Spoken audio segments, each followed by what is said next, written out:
Now, the next comedian is super special because the last time he performed, he brought 40 people in the audience. Now, yeah, oh, some of you, god damn! Wow, awesome. Last time he performed, he brought 40 people. Now he assumed only 30 came. The other 10 learned the lesson, so the other 30 are still getting paid. Please give it up for Aaron!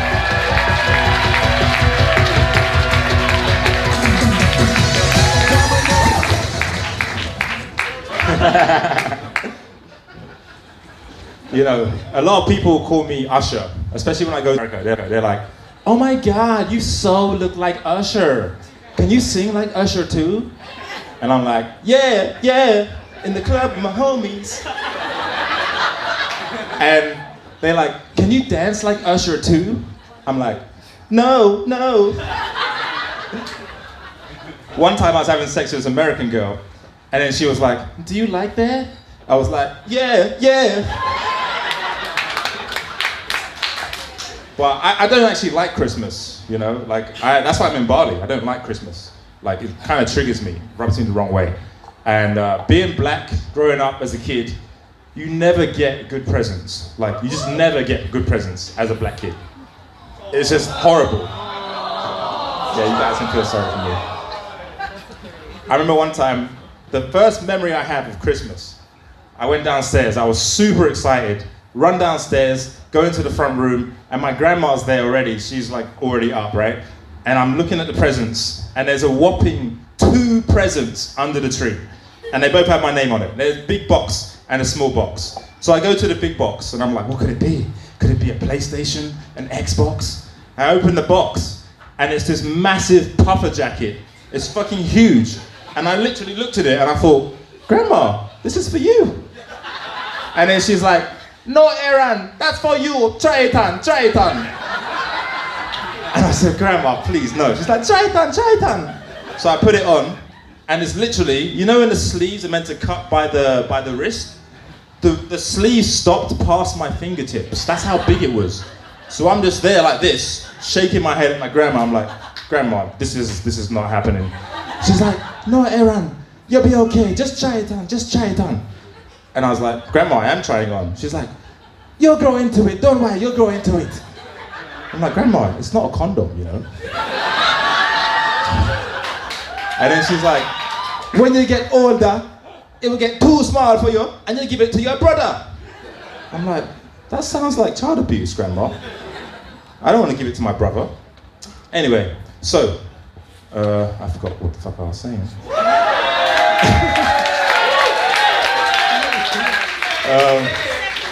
Oh, yes.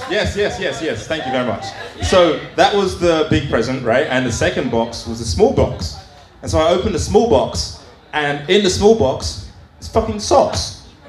And the socks are way too big for me. So I've got socks and an oversized puffy jacket, right? And I'm just thinking, fuck, when I go to school, I'm just gonna get terrorized by all the kids calling me Puff Daddy with this massive puffer jacket. Then I thought to myself, you know what?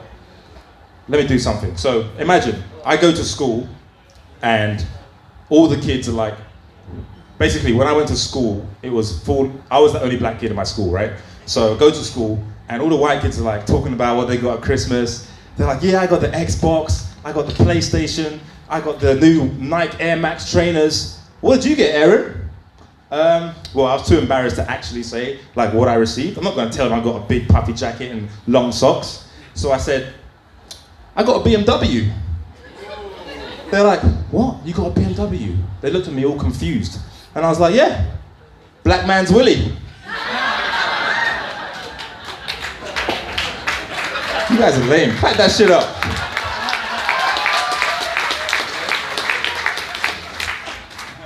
So, I love being in Indonesia because I have a cleaner, and her name is Kadek. My last cleaner was also called Kadek, and Kadek's daughter is called Kadek. Could it be that all the cleaners in Bali are called Kadek? Anyway, there's only one problem with Kadek. She always picks the time that she wants to work. She'll literally text me and be like, Ellen, and that's how she says my name. It's not Aaron, my name is Aaron, but she says, Ellen, I not work today. I'm like, why? All she says is, ceremony. 2 days later, same text, different thing. Aaron, I not work today. What's happening this time? Why? Wedding. All right, so you got wedding and ceremony. Do you actually want to make money today? And then the next thing she says is, she says wedding and ceremony, and then I'm like, all right, do you want to make money? And then basically, I thought of something. I said, why didn't I think of this when I was working 12 years ago when I was working at H&M? Aaron, why weren't you at work today? Ceremony. Today, she asked for her salary. And I said, sorry, I can't. Christmas.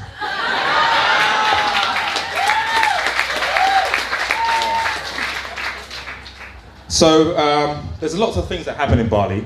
And one of the things that happens is these tantra retreats. You guys heard of these tantra retreats in Bali? Maybe some of you in the audience have attended them. Anyway, so I'm at this, basically, for those who don't know what this is, tantric orgasms is basically when you have an orgasm as a man, but you don't ejaculate, right? So I'm at this party, and this Boule girl was like, she's talking about this stuff. I think she's from Sweden or something. And I think she's from Ubud also, because the way she was talking, she's definitely from Ubud. She was like, if a man orgasms and he ejaculates, he's just not a real man. I was like, bitch, you crazy. I thought that only happens when you're 12. Speaking of being 12, that's actually when I first discovered masturbation. Accidentally. So I'm lying face down in my bed, naked, 12 years old, and I kind of like move up the bed a little bit. And I was like, ooh, what the fuck was that? That felt good. So I moved again. I was like, ooh, that felt really good. So I just started trial and error, right? Testing it out. Before you know it, I'm full on like fucking my bed. And I'm like having a great time. And all of a sudden I feel this mad sensation. I've never felt it before in my life. And I was like, that feels fucking great. So the following week, I repeat the same actions. Only this week, I felt some fucking liquid come out. And it was this slimy, gooey shit coming out my penis. I was like, what the fuck is going on? What's happening? I'm mutating. What's going on? And then as soon as that happened, no word of a lie, as soon as that happened, downstairs, all I hear is, Aaron, bring your bed sheets down. Come on, get the washing on. I was like, oh, fuck. So I quickly like rolled up all the sheets, put them in a ball, and I made sure that like the cum was like right in the middle, like so it was super hard to get to. And I scrunched it up and I gave it to my mum. And I was like, here, mum, take it. And you know when you've done something bad, and you know, like you just feel bad. So I like, walked away like all guilty and shit. I was like, oh, fuck, I hope she doesn't realize. And then she called me back. She's like, Aaron, what is that sticky stuff on your sheets? I was like, it's the saliva, Mum. I just had a cough, you know, I had saliva in my bed. And she never said anything. Like, she literally never said anything. And I didn't really care about it, but I knew that she realized what it was. But I wasn't worried about that. I was more worried about my dad finding out. But then I realized he left when I was 6.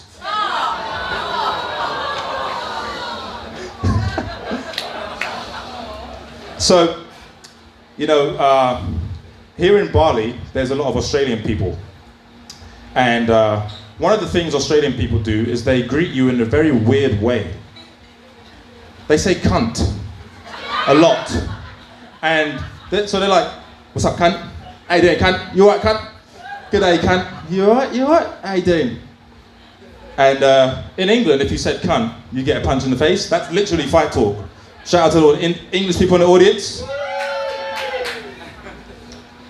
And one of the phrases that they have, I have a lot of Australian friends, never been to Australia, but one of the phrases they have in Australia is, I didn't come here to fuck spiders.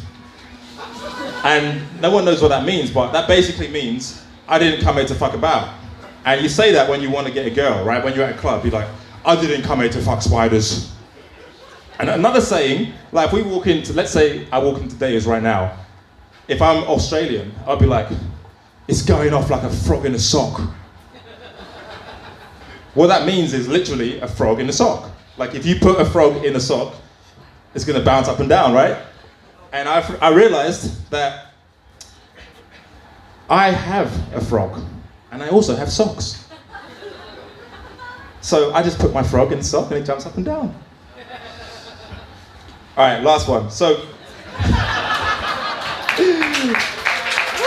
I'm having fun, that's all that matters. So, I get racially profiled a lot when I'm in Thailand.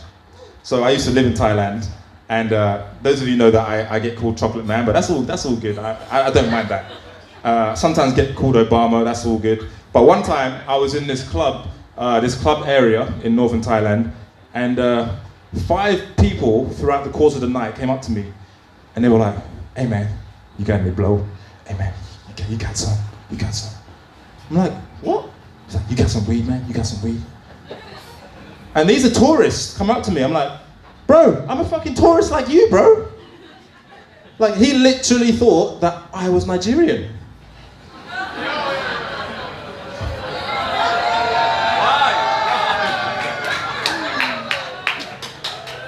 I think that's really racist, isn't it? Yeah. Well, anyway.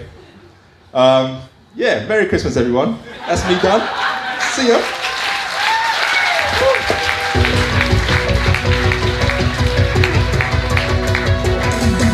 Good job, great job, great job. Once again, give it up for Aaron. Yay, Aaron. Once again, I would like to remind you to